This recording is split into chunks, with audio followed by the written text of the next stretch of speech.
to This Week in New Genre Books. My name is Amelia, and from Locus Magazine, we're going to tell you all about the new science fiction, fantasy, horror, and related books being published the week of May 27th, 2025. No sci-fi this week, I know, but stick around to the end and I'll tell you about a few that came out recently.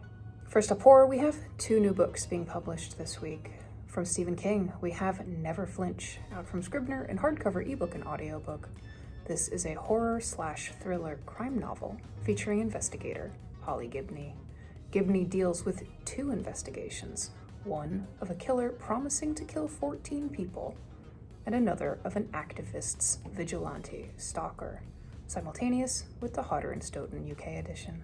From Michael Ferris Smith, we have Lay Your Armor Down, out from Little Brown in hardcover ebook and audiobook. This is a horror novel. An old woman with dementia wanders into the woods and happens upon 2 dangerous men planning a crime in an abandoned church. They're brought together as they must outrun something dangerous involving a messianic child. Please take a second to like and subscribe if you're getting something out of this. Big thanks, as always, to our YouTube subscribers, donors, everyone who subscribes to Locus Magazine, and everyone who's ever recommended Locus to a friend.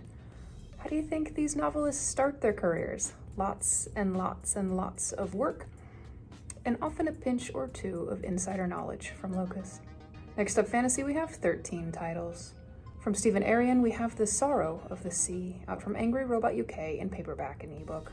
This is a historical fantasy novel, 3rd and last in the Nightingale and the Falcon trilogy.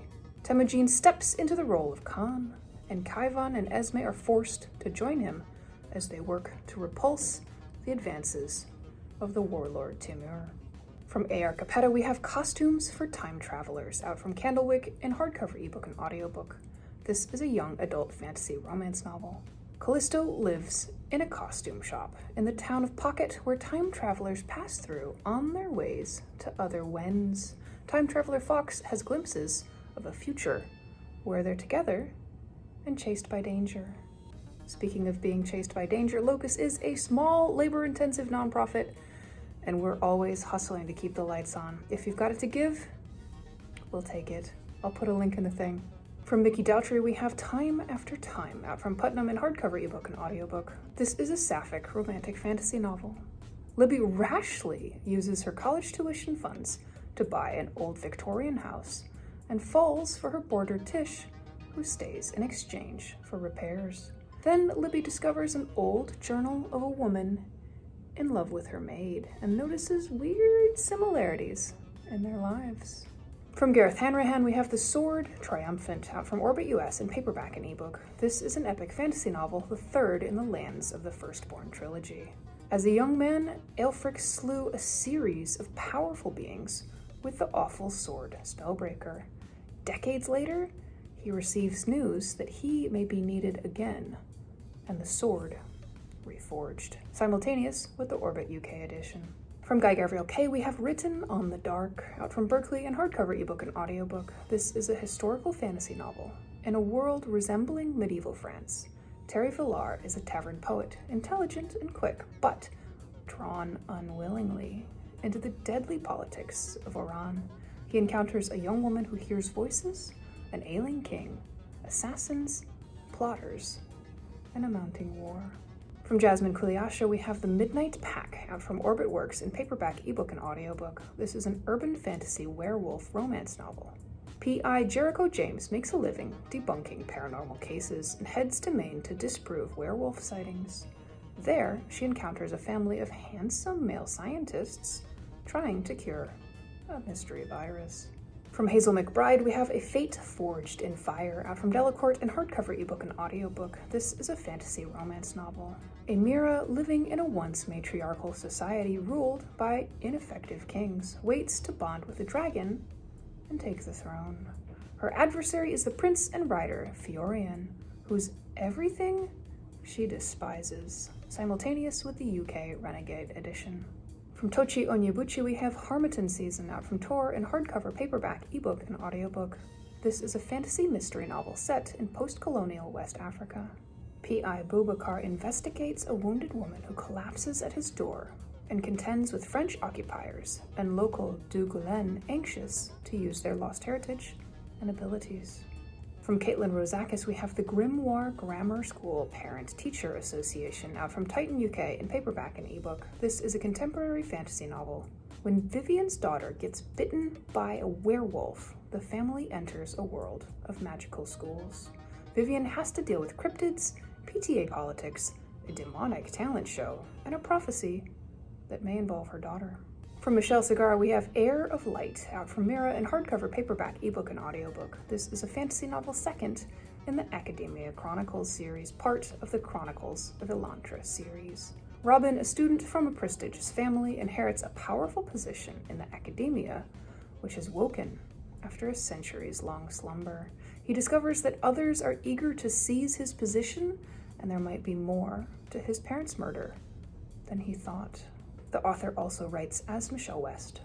From Joe Schultz, we have The Whisperwood Legacy, out from Little Brown in hardcover, ebook, and audiobook. This is a young adult Southern Gothic fantasy novel. Teenage Frankie's family runs Whisperwood, a fairy tale theme park in the Appalachians. When her grandmother shutters the park and then disappears, she has to figure out what's going on. From Alexandria Warwick, we have The South Wind, out from Saga Press in paperback, ebook, and audiobook. This is a fantasy romance novel, third in the Four Winds series. Princess Sarai is cursed to fall into a deep sleep and doom her kingdom on her 25th birthday. To avert it, her father arranges a marriage, but she's increasingly suspicious of the prince and turns to her old lover Notice, the South Wind. From Django Wexler, we have Everybody Wants to Rule the World Except Me, out from Orbit US in paperback, ebook, and audiobook. This is a fantasy novel second in the Dark Lord Davy series. Davy has saved the kingdom by becoming the Dark Lord, but her army of wilders wants blood, a duke is planning treason, and her girlfriend is mad at her. Because there were no science fiction releases this week, let me tell you about a few recently published titles in our occasional segment, in case you missed it. First up, All Better Now by Neil Shusterman, published by Simon & Schuster in hardcover. This book came out in February 2025. From the review in Locus by Colleen Mondor. In the not-so-distant future after COVID, the US is grappling with another highly contagious virus, Crown Royale. All Better Now has three main characters who mostly share the point of view: Marielle, Ron, and Morgan. The young adults have next to nothing in common, but in ways big and small, their paths intersect as they navigate the Crown Royale world. This is not a dystopian novel, however, because while deadly for some, Crown Royale is survivable for many, and if you do survive, beating the virus will change your life. This is not a superhero novel, though, so don't wait for powers of the Spider-Man variety to occur. Initially, Marielle lives with her mother in their car, where she often finds herself acting as the responsible parent. They briefly meet Ron, the son of a billionaire whose occasional eccentricities include offering a nightly penthouse rental to strangers for a nominal fee. Marielle and her mom end up there overnight. They chat with the very shy Ron, and the next day, everyone carries on with their lives. But then, Marielle's mother is stricken with the virus and dies, and Marielle finds herself joining a group of survivors living near a pier in San Francisco. By all accounts, she should be ill as well, but it soon becomes clear that Marielle has a natural immunity. When Ron shows up, having run away from his family and dangerously ill, the group takes him in, and Marielle cares for him, unafraid of getting sick. First they are friends, then they fall into a romance as they share their stories. Marielle is entirely on her own, but Ron's situation is odd. He has a family who loves him, but due to a lifelong depression, including suicide attempts, he has felt protected and controlled to the point of suffocation. Now, after recovering from Crown Royale, Ron finds he no longer is depressed and wants to embrace life on his own. This is the odd quirk of the virus. If you survive, you are happy, peaceful, and generally committed to doing great kindness for the world. It all seems great, but it has its detractors. Where the Axe Was Buried by Ray Naylor was published by MCD in hardcover in April 2025. From the review in Locus by Neil Harrison, in a smoothly readable espionage thriller style faintly reminiscent of Dave Hutchinson's Europe books, It toggles between characters in various corners of that continent.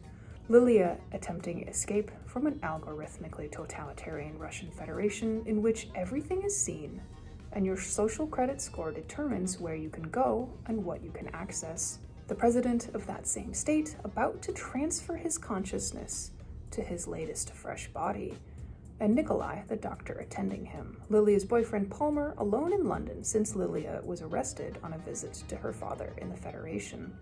Elmira, also in London, investigating Lilia and a breakthrough in neuroscience that she may have achieved. And Nerlin, a political staffer in an unnamed republic on the edge of the Federation that is undergoing an energy crisis leading to riots. Later chapters also visit Istanbul. Only briefly is the North American Union mentioned as part of a conspectus of the world order, and it has no impact on the story that plays out. Still, the story itself, which is one of necessary revolution, is promising. Operatives from a dissident Russian organization pop up in various chapters to advance their scheme of hijacking the president's reincarnation using Lilia's tech. Most notably, one of them visits Zoya Alexeyevna Villanova, the exiled author of an anti-totalitarian manifesto called The Forever Argument that asserts, "There is no solution to disagreement, no technology that can overcome it, no leader that can repress it." It is a book that, when one character reads it, makes it impossible for her to look away from the world. That wraps up this week. Thanks for hanging out with us. Please mush all the appropriate buttons and leave us a comment. What books are you thinking about? Don't forget our bookshop.org link when you're ready to buy your next pile of books. Come see us at Locus Mag or at Locus Magazine on the socials. Visit locusmag.com for much longer book reviews, plus author interviews, news, and more. Locus is a 501c3 nonprofit. Thanks for spending your precious time with us. We'll see you next week with more new books.